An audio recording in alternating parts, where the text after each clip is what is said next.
Hi everybody, in this video I will go through the concepts of calibration sensitivity and analytical sensitivity step by step using an illustrative data set.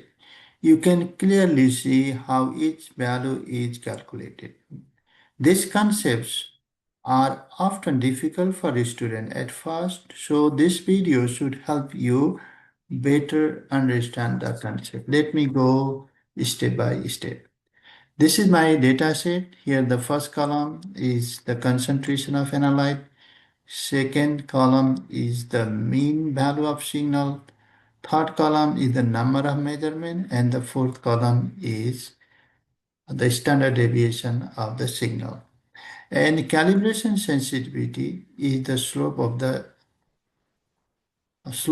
calibration curve at a specified concentration.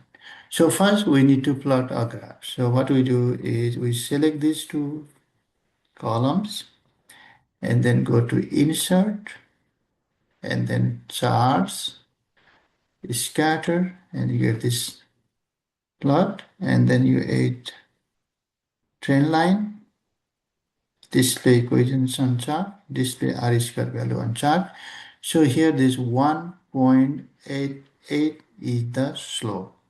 And you can see here in these two columns, the first column goes to x-axis and the second column goes to y-axis. So, and our calibration sensitivity will be 1.88. You can also calculate the calibration sensitivity using an Excel function, and that is the function slope. Further, you write equal and then write slope,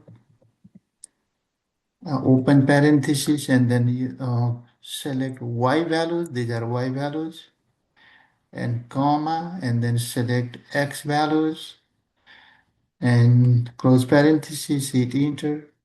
So you can get exactly the same value. This is the calibration sensitivity. You can also calculate R square value similarly. For that, you write equal, then R is Q, and then Y values, and then comma, and then X values. So this is the slope this is the R square value. It is exactly the same.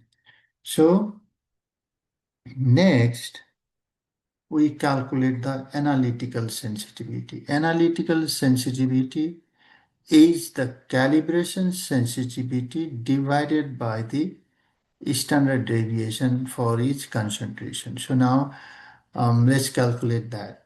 So for that, you write equal and then you click the calibration sensitivity and slash divided by this is the standard deviation. So, but you have to here in this formula, you have to log this 1.88 value. So for that, you put a dollar sign before E and dollar sign before 4. And this will give you the analytical sensitivity. And then you can drag this one. These are the analytical sensitivities at different concentrations.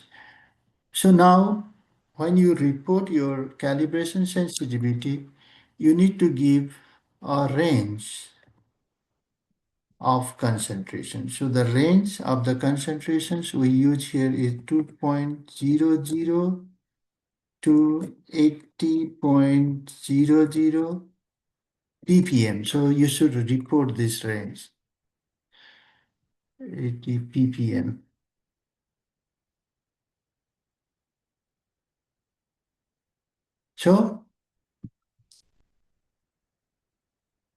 So then next we can do is we can round these values to 3 sig fig because you have 3 sig fig here, 3 sig fig here, and you are dividing.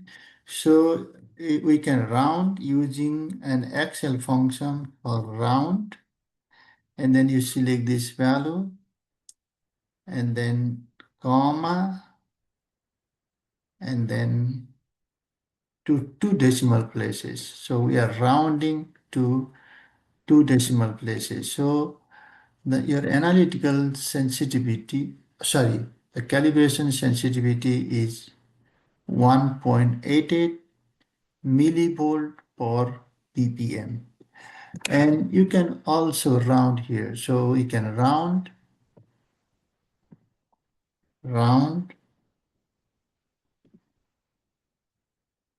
this value and go to two decimal places and 3.26 and 12.13. So analytical sensitivity is quite concentration dependent. Because of this, it is not reported as often as calibration sensitivity.